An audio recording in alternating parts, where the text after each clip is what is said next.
So there's so many things that tie into this because so many people follow this premise of, I want you to see me for who I am with my context, the context in which I grew up. I want you to be understanding of who I am. But then they turn around and give the simplest explanations that are generally assumptions and generally just not totally understanding of who a person is. And then they say things like, you're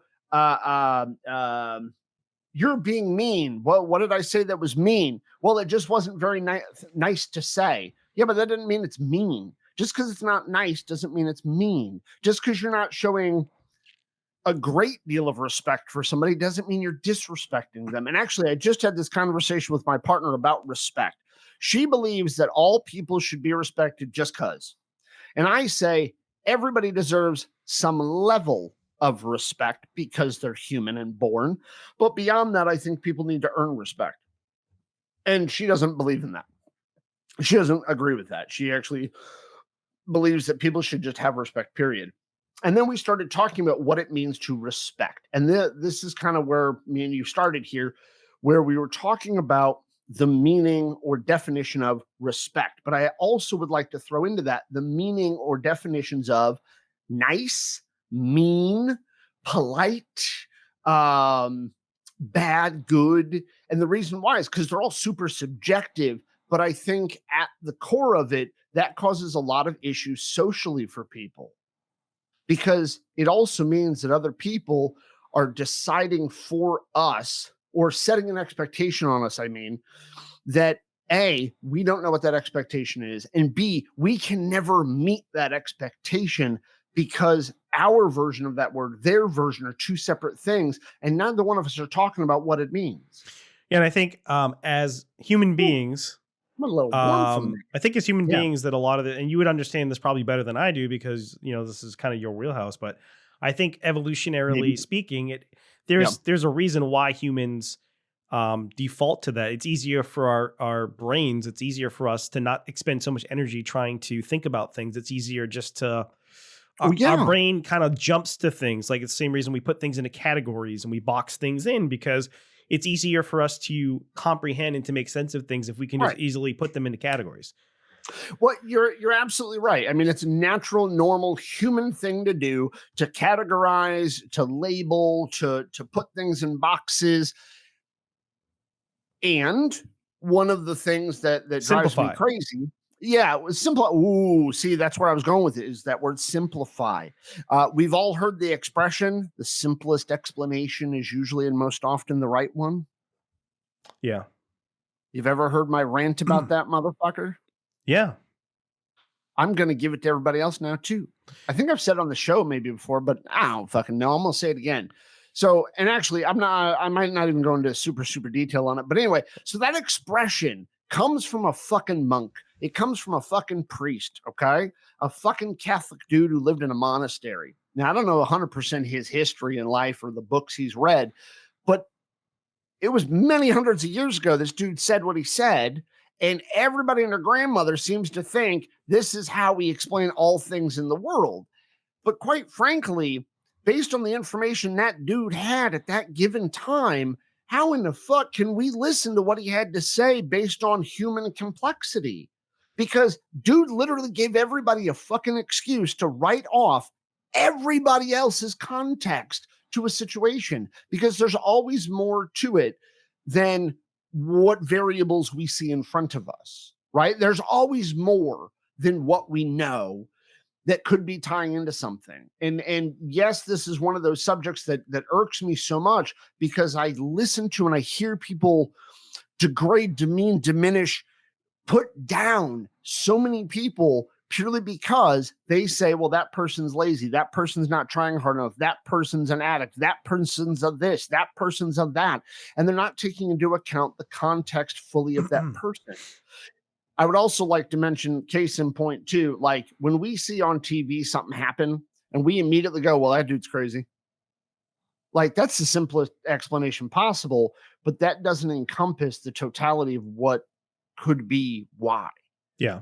but we write it off so quickly and easily. And I know that's a normal human thing to do, to try to button everything up with a nice, pretty bow on it and just say, hey, that's the easy thing to do.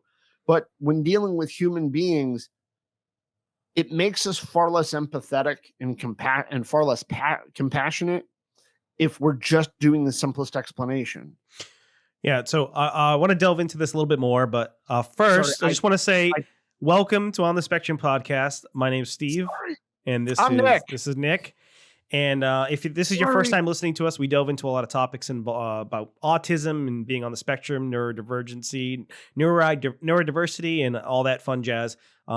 We're not experts in anything in particular, but we do like to share our opinions, and we do delve into deep thoughts about things. We think about things quite a bit, and we want to share them with you. If you're listening to this and you're enjoying it, leave a comment. You can follow us on Facebook. We're on all the platforms. As well, if you like what we're doing and you'd like to support us, you can subscribe to us. There is a button, link below our podcast on Spotify. Link should also appear on other platforms as well. You can support us. We'd like to do this full time. We'd also like to give back to the community and contribute in other ways, help other people on the spectrum. True. But unfortunately, we can only do that with support from other people. We would like to get out of the neurotypical capitalist world and do something a little different. You're against capitalism? I'm not against capitalism, but it's not an easy place for neurodivergent people to thrive. Nope. No, it is not. No, I was just kidding. For anybody listening, I'm rather sarcastic. By the way, I was about to do that. So as far as what Nick's talking about, yeah, I was gonna do that. I was thinking a lot about all or nothing or black or white thinking this week because I watched the Republican debate, the primary debate. Oh, I knew you would have. I was irritated the whole time because the whole time they're standing up there on stage, and I'm not irritated because they're Republicans. I'm irritated because it's all performative. They get up there and they say all these grandiose things, and everything they say is like, this is bad and this is good and this is bad and this is good and this is good and this is bad. And there's a lack of nuance on anything. And I understand part of it is it's the nature of what it is, right? They're on stage with like six people. And there was six. Yeah, I think it was six people. 7. There's 6 people on stage and they only have like a minute to share as much as they can, right? So you have 1 minute and you can only say so much in that minute. So it's much easier to to be hyperbolic and to say these big things because it's going to invoke more emotion in people when you say those big things rather than if you get into the nuance in the gray area, that's more boring to most people. It doesn't make people feel what? Yeah. It takes longer that way too. Talking about the gray always takes longer. It doesn't make people feel any certain way. You can make people feel happy, sad. You can make them feel angry. You can make them cry if you invoke emotions in people with these big grandiose things by being hyperbolic. Right. So they're on stage and they're saying all this shit. And I'm like, there's truth in some of the things they said, but they're also exaggerating it. Yes. And that's what's irritating to me is all to me, half of the stuff they're saying is just bullshit. Well, and that's exactly what it is for the most part. But I will say, though, hyperbolic bullshit. Yeah. I mean, definitely hyperbolic bullshit. I will say, though, in that regard, though, that is the place in which to use that kind of black and white thinking appropriately, because you can very succinctly and very quickly get your point out there and not explain a whole lot and get Hamas is bad and good. Hamas is bad. Yeah. But Israel's good and good. That's same thing. They're up there and saying it's like Russia's bad and good. Russia's bad. Ukraine's good. But that's what catchphrases are for in movies, right? It's a catchy little thing. It's a quick little snippet. You remember it for a long, long time, and everybody wants this big phrase. It's talking about the gray, the actual policy somebody would have to put into place, actually taking into consideration, I keep putting my hand in front of the camera and I got to stop this shit. But it's actually putting into practice something that affects a human being that you're never going to hear, in a public statement, because that's talking about the gray area of it. And talking about gray, anything. Here's a good example. They were talking about, they didn't talk about this very long. It came up very briefly. They talked about immigration. And I think it was a Republican debate. Vivek Ramaswamy. I think he was the one I'm thinking of what he said. So what he said was essentially, well, we need to strengthen our southern border because all he talked about was booting out illegal immigrants and Yes. keeping more Yes. legal immigrants from coming in. But the only reason he gave, or the only thing he talked about, was because of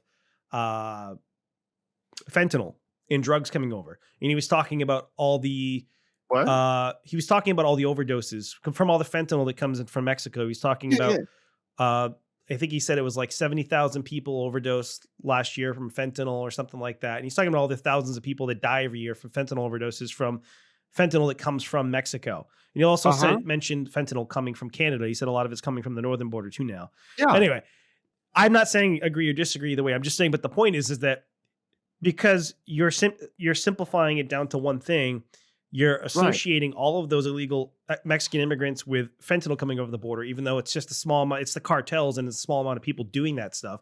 Most of the people who come over the border illegally are just looking for a better life for their family or a better, easier way to make money, because it's easier to make money here than it is in parts of Mexico, especially if you're not part of the, there is a middle class and there are people who have money in Mexico. But if you're if you're poor and you're part of the lower class, it's much harder to move up in Mexico than it is here.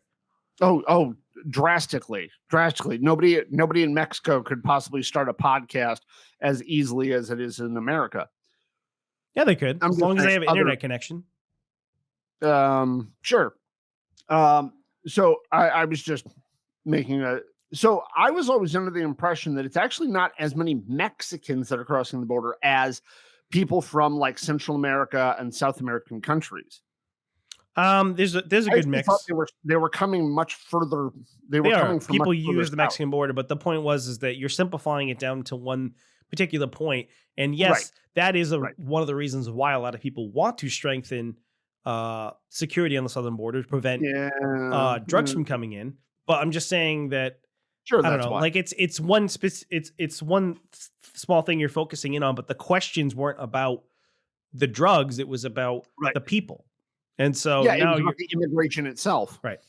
And so now you're just moving on to one particular thing, which is the cartels and people smuggling drugs over the border are not the illegal immigrants. Those are just people, smugglers and stuff. Yes. When you talk about illegal immigrants, you're talking about people who are coming here who want to stay here, right? And as well as like, no matter what time period you're ever talking about, there's always been somebody trying to smuggle something in or out of the United States across that southern border. So you can't say the reason why we need to do it now is because it's happening more. Because no, it's not. And it's happening probably just the same as it always has. The black or white, all or nothing thinking. I started thinking about it because of the debate and how like everything is like this or that.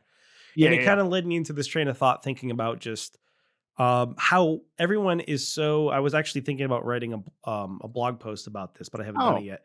But it's got me thinking about how everyone is so concerned about all of these different things going on in the world. And don't get me wrong, what's going on like in Israel and Palestine, the conflict there and the things that are going on are horrible.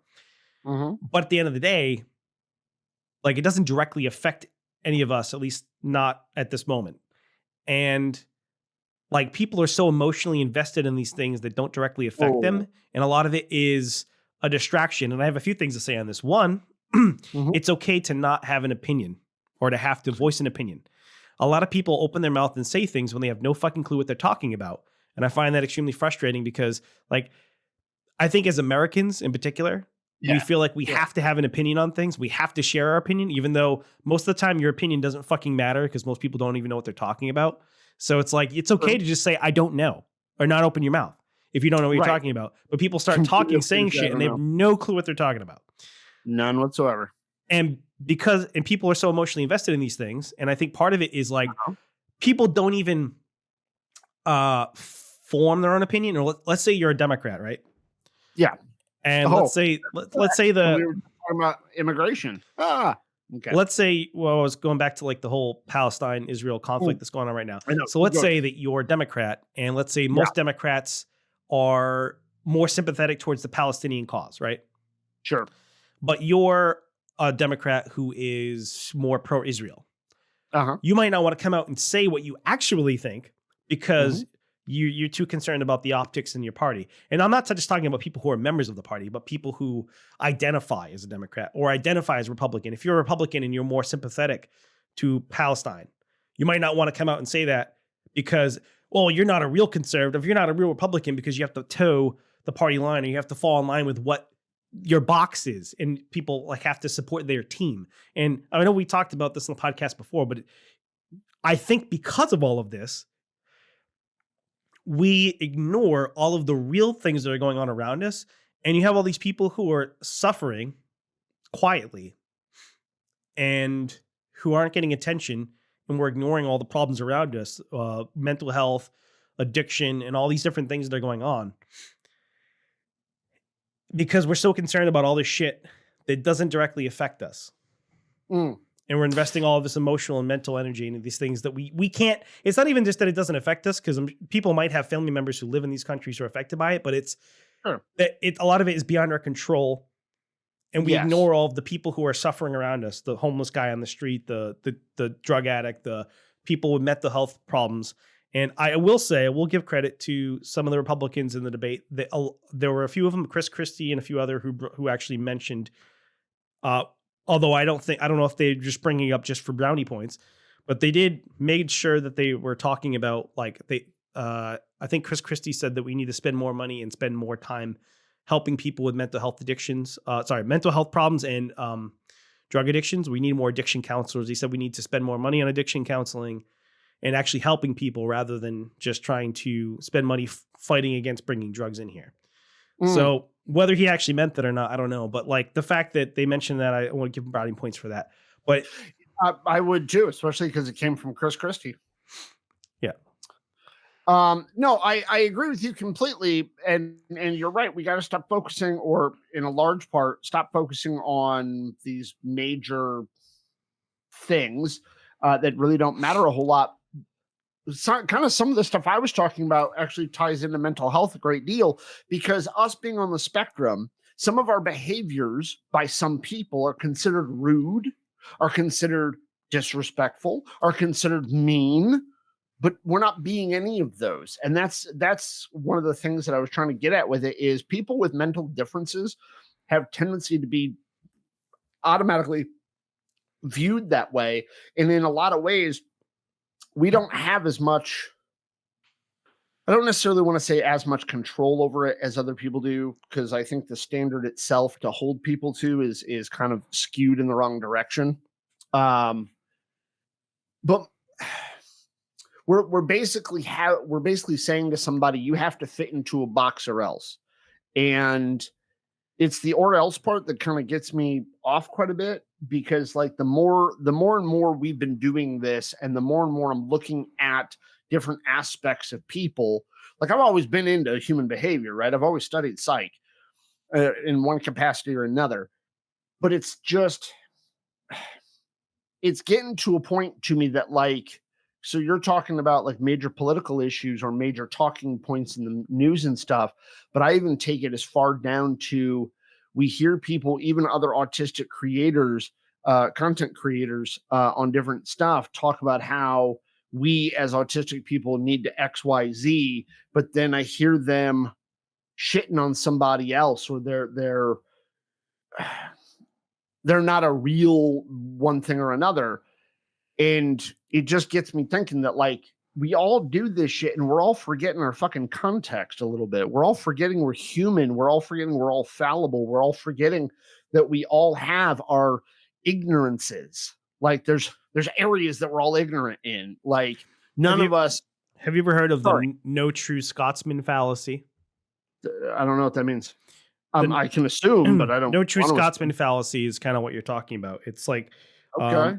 Why is there a name for everything? Why can't I just because it's I'm just putting it's an idea or a concept that applies to what you're talking about. Yeah. So like that particular concept is more like a debate thing, kind of like a red herring, or when you bring up certain like debate concepts, like if you're doing what do they call it? Like a red herring is I'm trying to remember. A red herring is like a misdirection, right? Yeah, but there's a bunch of different. A no true Scotsman fallacy is like when you're attacking somebody, you're trying to deflect criticisms of the argument using a generalization. So you're trying to say like, well, no, real autistic person would do this. Yeah. That's what I mean.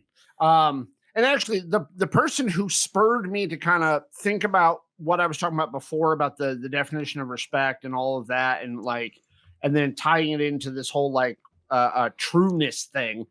And I'm not disrespecting this person in any way, shape, or form, because whatever, I'm not part of their crowd. But it's an autistic creator who brought it up, and they said that they were basically talking about punk music and people who listen to punk music and that culture, that atmosphere, right?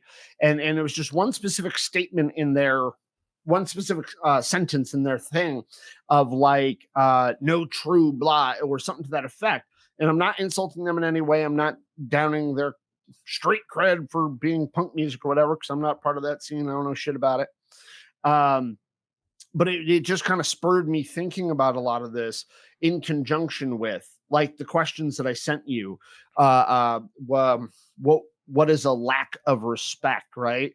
What would be a lack of respect? Although now that I think about it, maybe I should say, maybe I should word that question differently. But really, like, man, I've got so many thoughts today, my good sir. I had to pause myself real quick, but because I've got a lot to say about this, and I'm having a hard time like focusing myself in one direction. Because there's a lot to this. Like on one hand, I'm looking at this as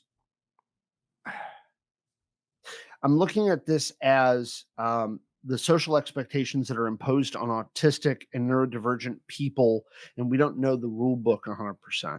And trial and error is the only thing that really teaches us that. And at the same time, though, like they're holding us to rules and words and phrases and to things that we don't know. And even when we do know them, we only know them in one way, because we only learned them one way so far, but then we have to come across another way, then another way, then another way, then another way, and how exhausting that can be. At the same time, we're also told by our own community that we're not good enough, or we are good enough, or we're not autistic enough, or we are autistic enough to be in the community, depending on how we're doing things, right? And like all of this to me is all kind of tied together in a weird amalgam. And I think it goes into what you were talking about too, as far as like the political jazz and the performativeness of things, like the kind of fakeness of that, as well as I want to bring it back to that context thing that I was talking about before, like the context that we're forgetting the gray area, the middle ground in a lot of this. Instead, we just want to slap a name or a label on something and say something's not as good as us or is different than us. But it's the same thing as somebody slapping a diagnosis on us and saying, you're different. You're over there in the corner now. Like, it's the same idea to me.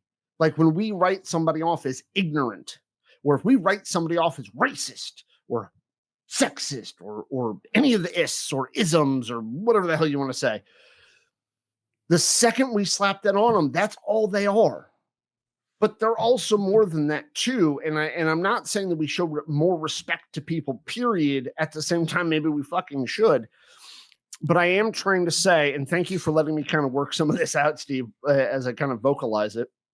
Yeah. Hitler was more than a racist. He was also a painter. I'm just kidding. Well, no, I'm not. And by no means, especially right now, do I want to say anything that sounds close to fucking defending that asshole, because there's nothing to fucking say. It was a joke. I know. But it gets me thinking about that. Like, we write off people as one fucking thing. Like, Jeffrey Dahmer had a fucking mom. Jeffrey Dahmer loved his fucking mother. His mother was a fucking a not nice person. I thought his mother was not super involved in his life. I thought it was his dad who was who was more involved in his life. I don't know. I don't know the dude's life. I actually have never watched a documentary about him. I'm just okay. I was like, I thought you actually knew. Okay, never mind. No, I don't know shit about him. His parents were pretty like not super involved in his life, from what I understand, when he was growing up. So, like, I just know the stereotype of serial killers where a lot of them have like, or at least the stereotype is they have super controlling moms that were super uptight and religious and shit. I was just throwing that stereotype in there. I have no idea how Jeffrey Dahmer grew up. He was into taxidermy as a kid, which is kind of creepy. Bravo. Good for him. Dissecting animals and stuff. but there is, so even to him, and not that I want to defend Jeffrey Dahmer, but like there's more to him than just I killed people. There's more to him than just Yeah, but don't I you don't know, think at some point or whatever. don't you think at some point when you've done certain things that it's hard to look past any of that into other things that that person did? Like we say, like I brought up the Hitler thing as a joke, but like, Right. does anybody give a fuck about his paintings? Like, No. because No, of I all mean, the other somebody shit that he did, probably all the does. horrible things that he did. Like, yeah, he wrote book too. I mean, he was an author. Yeah, he wrote a book. Yeah, but like nobody cares He was about a that because of the best-selling fact that author, in he's fact. responsible for like 10 million deaths or whatever it was. So Right. No, and so I guess I'm using extremisms of examples there, but we do it to the guy down the street. We do it to the person bagging our groceries. We do it to the barista behind the counter. We do it to the CEO of a billion-dollar corporation. We write people off because of simplest explanation. And we automatically associate traits to them without knowing anything about them. Like, yeah. not that I want to talk about my job, because I really never want to talk about my job ever. Well, at least right now I don't want to a lot. But so I was talking to a person at work, and this person, That's your first mistake. Yeah, no shit. So, dealing with humans. But I was talking to this person at work, and they were talking about another human being who works. I have to be very careful with what I'm saying, just in case any of the assholes listen to the show. Just here to find out if I fucking say something they can fucking hold against me or some shit. Anyway, so not a good example. Hypothetically, if somebody is shitting on a doctor but never met that fucking doctor and starts to assign traits and behaviors to that doctor because they're a doctor, not because they've met this person, not because of anything they've done, but purely because they're a doctor and they don't know them. Okay, well, hold on. Okay. I will say if someone's a doctor, right? I think what you're talking about is maybe stereotypes. Yeah. Well, I mean, yeah, Or like, essentially it's adding stereotypes onto somebody. And I think that's one like of the if things if in your experience, most of the doctors you've met are assholes, then you might assume that if someone's a doctor that they're an asshole. Right. And that's part of my thing is like, you have not met this human being yet, Right. but you automatically say they're a doctor, so they must drive a BMW, they must be pretentious, they must be blah, I will blah, say blah. that you can make some assumptions. It doesn't mean they'll be true, but there are certain things you can kind of assume if someone's a doctor. So you can assume that they have a PhD, right? Or they went to med school. You can make those assumptions. You can assume that they must have done decently enough in school that they were able to get to that point. You can assume that like there's certain things you can kind of assume. Wait, hold on, but those right there are just what you just did is good logical deduction, right? Yeah. But you can't assign a behavior trait, an attitude, a premise, a mood. You can't assign any not necessarily, but you know that if a person is a doctor, it's most likely they do have certain traits about them. For instance, they have at least a certain level of commitment to be able to finish something, right? So like not everybody's going to have that same level of commitment or be able to follow through with things, right? But you can you can kind of assume that if someone's a doctor that they have some level of commitment, or at least they did. They had some level of follow through, or at least they did enough to get through med school and to get where they are. But that's kind of what I was going to say is we don't know anything about this person now. We can say at one point in their life they were passionate enough, dedicated enough, they were focused enough to get through med school. But we don't know anything after med school, though. We know they worked, but we can't say if they worked a lot, a little. We can't say they did it well or not. But people have tendency to assign these traits to them. Same thing when people if me and you have ever said that we're autistic, and I've actually heard somebody say, actually, it was a play we did. I told them I was autistic, and the person said, "Oh, you don't seem autistic," and that immediately made me go, "Huh." So that's what that feels like. And they were like, "What do you mean?" And I was like, I've never heard that before, but I'm also more open about being autistic now than I've ever been. So I've never, it feels weird to tell people, I think if you mask pretty well, then it's awkward to tell people because they're kind of Yeah. like because on one hand you almost feel like an imposter or a faker. Like I'm not Right. autistic enough. Professor Saul, SOL, he's got a video all about autistic folks and imposter syndrome, by the way. Not that I want to push somebody else's TikTok videos there, but Professor Saul's a pretty smart guy and he has a lot of good videos. I was actually I went to a meet and greet yesterday. So Oh, you already know yeah. about this, but people who don't know, Wait, switch subject. Okay. no, Go well, ahead. I'm bringing it up for a reason. But when I Oh, went okay. there, it wasn't very crowded. Yeah. So I was actually fine. I thought I was gonna be like, I thought I was gonna have to deal with a big crowd, and I was a little anxious about it. But when I got there, it was Mhm. pretty empty. We were the only people there at the time we went. Yeah. There were a couple other people who showed up while we were there, but like it was fine. I had plenty of time, plenty of space. We were able to take pictures with her, but Mhm. yeah, that was fun. Well, that's cool. Well, I'm glad you were able to do that. Yeah. And I did tag a picture of her on our Instagram if you want to go check. If anybody's a I fan of The saw it Office, already. Actually already hit heartsies on our Instagram for it. yeah. And I met Kate Flannery. For anyone who's interested, wondering, it's a woman who played Meredith in The Office. She was really down to earth, really cool, very excited, way more excited than I was. So she was like very energetic, like, yeah, let's go. I'll take pictures. She was all super nice. I didn't know what to expect because when you meet like famous people, you never know if they're going to be like douchebags or if they're going to be Mhm. cool, if they're going to be like, I don't want to be here, you know? Yeah. But no, she was like super like into it, super cool. So that was cool. Mhm. Like it's always nice when you meet like somebody who's actually personable as a celebrity rather than just like kind of a prick. So because That's true. most of the famous That's true. people I've met have been pricks. So Really? yeah, Oh, yeah. All right. mostly musicians I've met when I was younger. I met some of them were fucking pricks. So Well, I'm not gonna say who, but yeah, no, don't say who. Just for an assortment of reasons, don't say who, but also just because, yeah. So I am kind of worked up about this topic and all that kind of jazz. And I'm sorry to jump right back to it, but my head is swimming with this stuff, my good sir. Just swimming with it. Because I think all those stereotypes not only hurt autistic folk, not only hurt neurodivergent people, not only hurt disabled people, not only hurt people of any community that is seen to be lesser, is seen as lesser, not is lesser, but seen as lesser. yeah. You know what's crazy? This just hit me. I just the other day, Natalie said I'm more woke than she is. And initially, when she said it, I didn't know what to say in response. I just kind of paused and went, "What?" And she goes, "You're more woke than I am now." And I went, "How so?" And I almost got offended by it. Like there was a little piece of me that's like, "No, I'm not woke." I think Like I all would guess because you don't like Right. labels.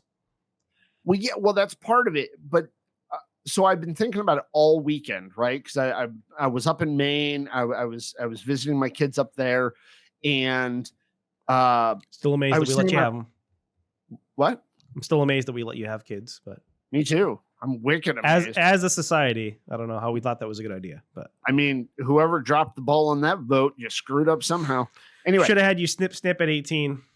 fuck right, dude. You should have started earlier than that. So yeah, so she called me that, and like I said, initially I had this almost offended reaction to it, but I've been thinking about it all fucking weekend, and abso-fucking-lutely I have become. I absolutely have become more so, and I think a lot of it has to do with accepting my autism more. And I know that sounds fucking weird, or at least it sounds weird to me, but the more that I'm accepting my autism and my place in the autism community, the more I've accepted these differences about me. I am not broken. I don't have panic attacks. I have meltdowns. I don't, I'm not lesser than other people because I need to turn down the stereo after an hour of listening to music at half the volume in my car because my ear, it's starting to sound like it's echoing in my ears. There's nothing wrong with me. It's that I'm having a sensory issue at that moment. I'm accepting these pieces more about myself. And as I've always said to others, you have to be able to love yourself before you love other people, right? That's that generic fucking what are those called? What are those phrases called, Steve? Idioms, right? Yeah. It's an idiom. So like a lot of those idioms I've said a lot, but I'm now with us learning way more about autism and me accepting far more about the pieces of me that I wrote off as other things. I think I have become, but maybe it's, and I do understand why some people say that being wokeage is a greater level of understanding and compassion. I understand that because I'm feeling it now. I have a greater level of understanding of people's differences, but I also understand why some people call it an excuse. You're just giving people excuses to behave whatever way they want. And I do understand that piece too. Although I hate the word excuse now. It's now right up there, top 10. One of my most top 10 hated words is the word excuse. Well, I mean, do you think that, I mean, there is such a thing as giving an excuse? There is. I absolutely believe there is, but I think far too often because of William Occam, that happy priest I talked about before, I think because of him, though, far too many people write off real, legitimate explanations for differences in behavior as excuses. Yeah. I think far too many people overgeneralize, stereotype, and write people off as excuses and as incapable far too quickly, far too simplistically. And I always, anytime I'm talking to somebody about this, I always give the same example because it's the easiest one to get people to go, oh no, I'd never do that. None of us would ever call somebody say somebody in a wheelchair is just making a mistake why they didn't win the Boston Marathon. We'd never say that shit. We'd never look at them dead in their eye and just be like, you slow bastard, get out of that chair. We'd never do that. And we wouldn't say it's an excuse because they're in that chair, because it's a physical disability. It's a physical difference to that human being. And we're okay with physical differences. But the second we take it out of the world of reality, the second we remove it from a physical realm and make it a nerve problem, make it a difference in brain structure, when it's a difference in our insulin levels, when it's a difference in how we process gluten, when it's whatever the fuck.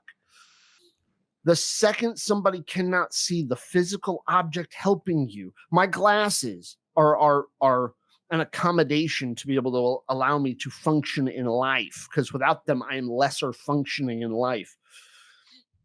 We immediately, when it's taken out of the physical, we immediately start calling them excuses. We immediately start saying that person isn't trying hard enough, opposed to saying, okay, they are trying. What else can we do? Okay. You see what I'm saying with that? I do, but I think in certain contexts, Hold on. I got a small person. Hold on. I know we're recording, my good sir, but you know my rule, family first, right? I'm going to still be able to hear you. I'm just pausing this I'm muting this so nobody can hear that person's voice, but go ahead and talk and I'll respond. So excuse me. I do think that despite people maybe being less acceptable of reasons for things, because I think that there's a difference between a reason or an explanation and an excuse. I think an excuse implies something negative, but I do think that at the end of the day, depending on the context or who you are as a person or what your responsibilities are, it might not fucking make a difference. You might not care what the person's excuse or the person's reason is. Like if I'm doing something that hurts somebody and I have a justified reason or explanation in my life for doing that horrible thing or doing something that negatively impacts someone else, the person who's being affected by it might not give a fuck what my reason is for doing that thing that's still impacting them in a negative way. I understand that. And that kind of goes into the realm of more extreme. It could be something small. It could just be like, for instance, all right, we brought up this reason before. We brought up this this scenario before. Well, let's say you have a child who's autistic. And some people might get mad at me for bringing up this particular example, but I'm going to do it anyway. Go for it, because that's how we're working through all this.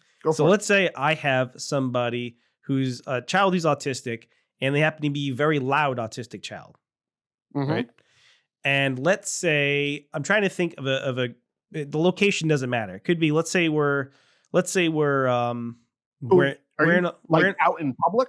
Could be in public, or it could even be like, let's say we're at work. Let's say it's bring your child to work day, or maybe it's not bring your child to work day. Maybe a better scenario to make it more charitable for the person. Let's say you brought your kid to work because something happened at home. The kid couldn't be at home. They had to come to work with you because you had no other place to leave them. Let's say you couldn't find a sitter. You have no other adult who can watch the child, whatever. So you had to bring them to work with you. And they're being loud and disrupting other people while they're working. Yeah. Is it wrong for those other people to not give a fuck about the fact that your child's autistic? It's still impacting them in a negative way. Or you could go to the public scenario, but I think the public scenario would say, well, just leave, or you don't have to be there. But I mean, still, if I am on a date with somebody and I'm sitting next to your table and your child's being loud, at the end of the day, I don't give a fuck that your child's autistic if they're being loud and disrupting me. It's still a reason. So how come you being on a date is more important than that family having dinner together out? It's not more. Hold on. It's more important than what that parent. Hold on. Okay. Well, it's not more important, but it's more important to me because I don't give a fuck about your family. I care about me and the person I'm on a date with. Why should I care about your family? But that's part of the issue right there, is because you're getting pissed off, not because my kid is being loud at all, because my kid being loud ain't hurting you at all. You're getting upset because your expectation of how people should behave in public. Well, maybe your expectation of how your night was going to go. That's actually what's pissing you off in that scenario. I guess sort of. Being loud. But I think you can simplify it. I think really, you're going to simplify that. I think over this. I think it's more basic than that. I think what you're saying is not necessarily wrong, but I think it's even more basic than that. I think on a basic level, it's just like, you could say me, I have some level of audio sensory issues. I'm not as bad as you, but that's true. I have a problem. I don't have a problem with like loud music. I don't have a problem with certain loud things, but I have a problem with people being loud. For some reason, that's different to me than like listening to music or even maybe a movie. Like a loud movie doesn't bother me much, but like a person being loud, especially in a small area, does bother me. So if somebody's voice bothers the shit. If I'm me and I'm on a date with somebody and the table next to me has an autistic child that's being really loud, I'm not going to be rude to that person, but it's still going to bother me. And even if I know the kid's autistic, it doesn't change the fact that it's still causing me stress and anxiety. So I'm saying even somebody who's not autistic, they could still be bothered by the person being loud. Sure. And so like, I think even if you're saying, well, people have a certain level of like expectations of people's behavior in public, maybe you're right. But I think even on a more basic level than that, it just is bothering to me that the person's being loud because I can't hear the conversation I'm having with the person. Maybe it's hurting me because they're being loud and it's actually hurting me. And I understand. And I get that. And in that case, both people have to be a little bit of compassionate for one another. Like if I was out with a certain human being that and I've mentioned it before, one of my kids is on the spectrum and is a level 2. Yeah. And if me and that person are out in public, most people are going to look at me as just a shitty parent, regardless of the context, which no, let's not do that. Because nobody actually knows if I am or not. I mean, my daughter's just going to be loud no matter what. Like she's just going to get uppity. Well, maybe I'm using that phrase in the wrong way, but why can't in that situation, because you're actually the one who's bothered, why can't you just ask to move to another table? Why do you, and I'm not saying you personally would. Well, I think it depends on the scenario. Ask the manager to tell them to shut the fuck up. Why don't you just ask to have a different table? It depends on the situation. So like, I think in some scenarios it would be appropriate for the person to ask for another table.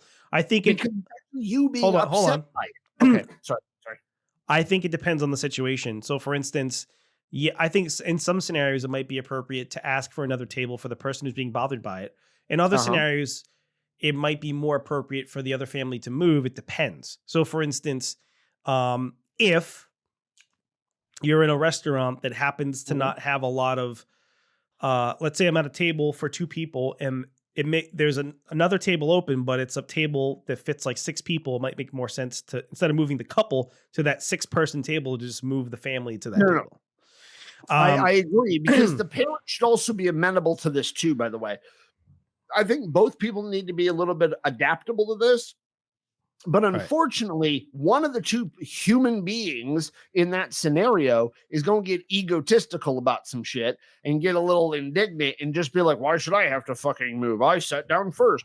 Well, fuck off. You don't like the sound, fucking move, Well, right? it's also, we talked before about like drawing a line somewhere, right? So, like, for instance, we talked about like I if think a we were talking about making accommodations we at work when we were no talking no drawing a no line, but talking about drawing a line yeah, between yeah. like what's considered acceptable and what's considered unacceptable.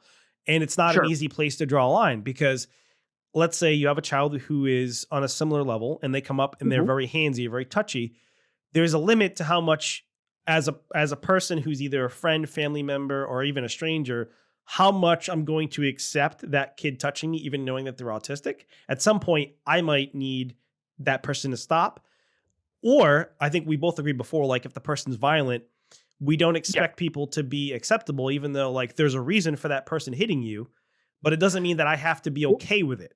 Hold on. I think everybody who's hearing us and us too, I think first and foremost, our line is harm, right? Like Right. But harm. And I but don't mean, oh, there's a her. gray I mean, area there's a gray area in between, like if the person just keeps touching you, depending on like right. if a kid who's autistic just comes up and they give me a hug or they're like putting their hand on my arm or my leg or something, okay. But like at some Huh? point you might not be comfortable if they continue to Yeah, yeah, touch yeah. you. Well, but that's also where it's up to you to communicate that to the human being who can help that person back the fuck off, Yeah. right? But like, let's talk about this line drawn. Like, you've been in public with my daughter. You know she can get a little loud because, well, that's just what happens, right? She gets a little rambunctious, she gets a little passionate, she gets a little I've just learned to exuberant, tune it out. If it starts to bother me, I just right? tune it out. And so, but here's the thing about it: everybody else in a restaurant, okay, who is hearing the volume of her, okay, or even some of the things that she says out of context, some of these people don't understand and they think it's fucking weird, whatever. She's not hurting anybody but doing any of that. She's not ruining anybody's fucking dinner. They're at a chain restaurant for one. Your dinner was ruined the second Yeah. you couldn't afford good Well, I food. think at the same time, you But probably wouldn't bring her out like you wouldn't bring her out to like a fancy, like high end restaurant, no, probably. fuck not. Well, I would because I don't give a fuck about ruining other people's meals. Also, she's not hurting anybody. Like again, she's not hurting anybody. Like her being loud does not stop food from going into your fucking mouth hole. It doesn't stop you from talking to your partner across the way from you. It doesn't stop you from proposing, but it does ruin your expectation of what you hoped for in that night. Now, I Well, once I heard said somebody I did say, try to throw some nuance in there and say that it could, like, if I happen to be at the table right next to you and I can't even communicate with the person next to me because the person that you're with is being so loud that I can't even have a conversation with the person I'm with. and again, like I said, both people got to be adaptable and malleable in that.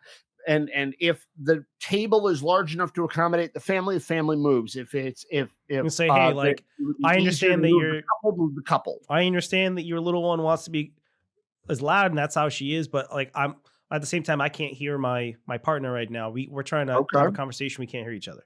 Right, but that's where the manager needs to move one of the two of them, right? But what if you can't move? What if there is no table to move either one of you to?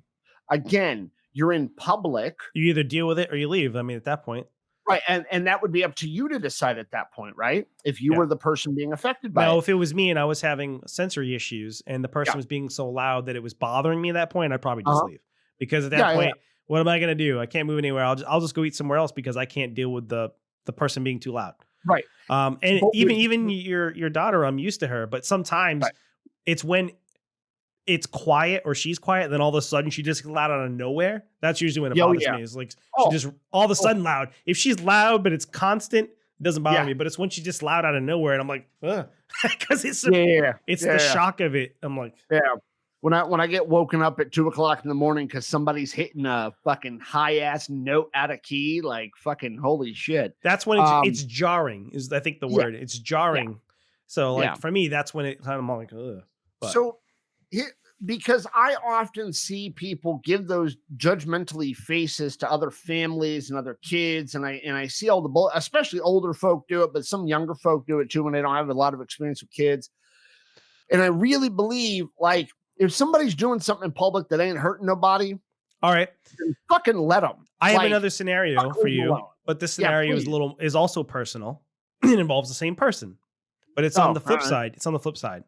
Yeah, yeah, yeah. So this person, this your daughter, who's Yep. loud, she Yeah. also doesn't like when people sing. That is a true statement. So if you're out in public or you're at a Uh-huh. restaurant, whatever, and someone's singing, Uh-huh. how would you handle it if she started yelling for the person to stop singing? How we handle it is we take her out of the room. We walk her outside until the singing stops. Okay. Yeah, I was curious because I was just saying, because in that instance, she's the one who's being bothered by other people's Which is behavior. which is why we bring her So it's the outside. opposite, you know? Yes. So that's the other thing too is people need to take responsibility of their own sensory issues. And they need to not say things like the room of 30 needs to change this because I'm having sensory issues. I actually heard, no, rephrase. I read on on one of our news feed on the Facebook page there, somebody was talking about some event or some shit they went to, and people were so rude to them because they were having sensory issues and nobody wanted to care. Well, it's like if you have sensory issues, you probably wouldn't go to a rave and then expect Right, everybody like, to be quiet or not have flashing lights. I mean, but that's like an extremist kind of Right. example, which by the way, I agree with you. Like, don't fucking go to those if you fucking have sensory issues. But this person was like complaining that nobody gave a shit that this person was having sensory issues at whatever the event was. I don't even remember what the event was. But they were talking about how mean people were and how rude people were because she was just trying to explain to everybody she was having a tough time. And I'm thinking, then why in the fuck did you stay? Get the fuck out of there. You said in the story, the person even specified that they eventually had to leave, and they did. So, like, why in the fuck would you put up with half of what you're complaining about? If I you think have these that also depends on the context. Like you said before, you want to talk Yeah. about the gray, right? You Yeah, don't I want to be do. black or white. So I don't think that you should always necessarily have to avoid situations. It depends on the situation. I agree. Like there are going to be certain situations where you have to be subjected to sensory things that are going to bother you. Right. Like maybe you go to a doctor's office and the doctor's office is crowded. Maybe there's a lot of noise. Maybe you go to a hospital and you have similar problems with certain things at the hospital. I'm not saying that everybody there should have to cater to you, but the Right. people there, But if you need mention to it, take they might. responsibility, though. But the You need person, to take responsibility to a degree. the people there, Yeah. like you might want to, like if you go to a doctor's office, especially if it's like your Mhm. PCP, and you go there Mm. and they know that you're autistic and they know you have sensory Yeah. issues, they might. Hey, just to let you guys know, they don't have to single you out, but they can say somebody's here who has sensory issues. If we could try to keep the volume down a little bit, that'd be great, or something like that. Right. Well, I mean, sure. But in that scenario, there should be more of an accommodation made. Or I It's guess just you wear headphones or something. I don't know, but still. right. And I don't want anybody to misunderstand me. I'm not saying that the autistic person is the one who always has to put in the effort to make accommodation for themselves, but we do need to make accommodation for ourselves. We do need to recognize that it's our sensory issue. It's not because there's lights and there's lights and sound and people at the casino. It's not their fault we're overloaded sensory wise. It's Or not what about anyone's. people who It's just a thing happening. That's what I wanted to say right what about there. people who Was we don't have to blame. We don't have to assign blame to it. We can just say it's happening and we need to do a something lot of about it. autistic people don't like fireworks. So what about like in Yeah. June, July, and August when everybody's lighting off firecrackers in the fucking street because they think they're cool? Like, what do you do about that? I mean, I guess you could wear headphones, but like, would it be Yep. unreasonable for somebody to try to get people to stop lighting off fireworks in the neighborhood? It Which they're depends probably on not where supposed you to do live. anyway, because usually it's illegal. But Well, I was just about to say, it depends on where you live. It depends on your town, state, city ordinances. But if you live in an area, hypothetically, if you live in a city, a state, a town, a municipality that allows fireworks, right? And if you have a fucking sensory issue with fireworks, the simple explanation, which I fucking hate, but the simple explanation is move. The longer term explanation is then you need to figure out how to make that work for you. You cannot force an entire fucking town to adjust their shit for you. You can't expect an entire neighborhood to adjust its shit for you.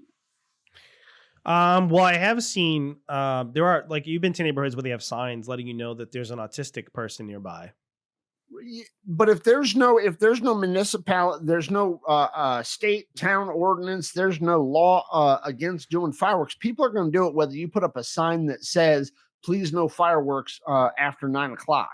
You know what I mean? Like, autistic kid on street, like, people don't give it. Like, I lived in a neighborhood where there was a sign that said deaf child, right? You've seen those signs, the yellow sign that said there's a deaf kid in the neighborhood. Yeah.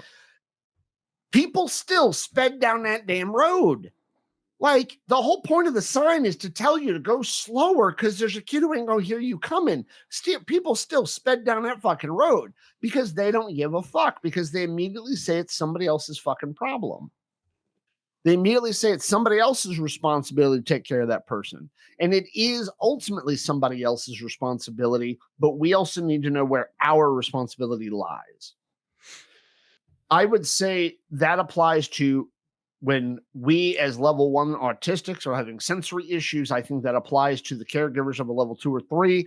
I think that applies to all human beings. We need to know where our responsibility is, and we need to know where other people's are. And we need to know when we actually have a level of responsibility around somebody else. My God, she's right. I'm turning woke. Okay, sorry. Do you feel more white guilt? Weirdly enough, that's not one of the things that I'm feeling more of. That is not one of the ones that I'm feeling more of. No, I'm not even going to say I probably should. I'm not even going to go with that. Anyway, I know I've been rather preachy in this episode, Steve, but it is something I give a shit about a great deal, because far too often I hear people say it's somebody else to blame. It's somebody to blame. Somebody's got an excuse, this excuse, that excuse. It's somebody else's fault. Why do I have to put up with somebody else's problems? How come I have to pay more in taxes for blah, blah, blah? Not that you're not in a fucking society, asshole. But there's so many people writing off one thing or another, blaming somebody else, blaming something this. How about there's no fucking blame and we just got some shit to take care of, and let's work around each other. Not work around as in ignore each other, but why don't we make things amicable for everybody? And God, that sounds so woke. But I really do honestly have gotten to that point, because like I even hear Kumbaya, my lord, Yeah. kumbaya. And we're so super close to being done with this episode too, but I hear people bitch about social programs, and like I used to be completely adamantly against a UBI, okay? Which I guess there's a new fucking name for UBIs, a universal basic income. There's apparently a new name for it now, but like I don't know.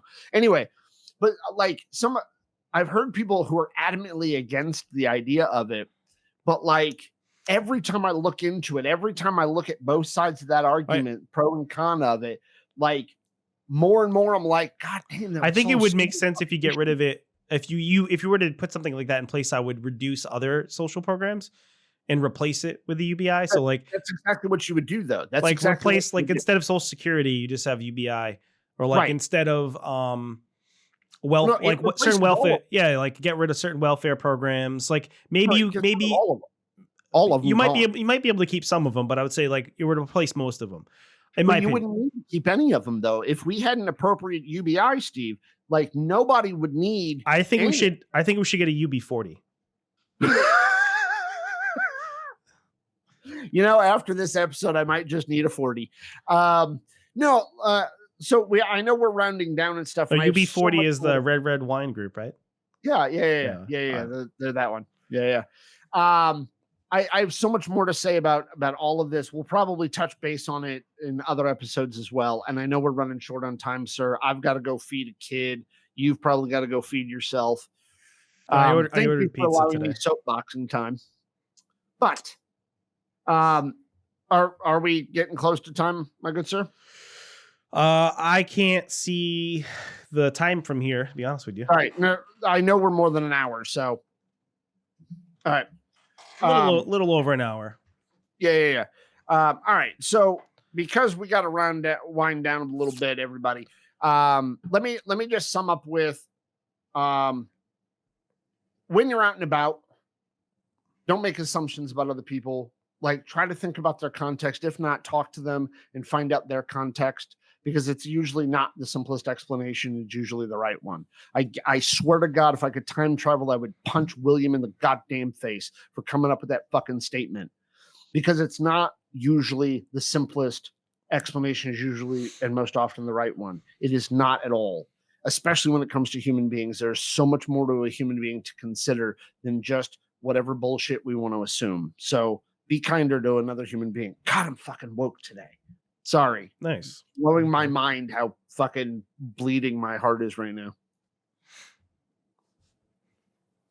So anyway, as always, if you like, dislike, agree or disagree with anything you heard on the episode today, please give us some feedback, write it down, put it on a post in some social media site, even tell us on the Google episode that you're not Google, Spotify episode you're listening right now.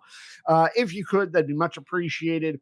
Look, keep an eye on it too. We may be launching a Patreon soon, so if you want to support us in some other way, we appreciate it. If you want to buy us a cup of coffee, if you want to buy me new underwear because I have holes in mine, subscribe. Ooh.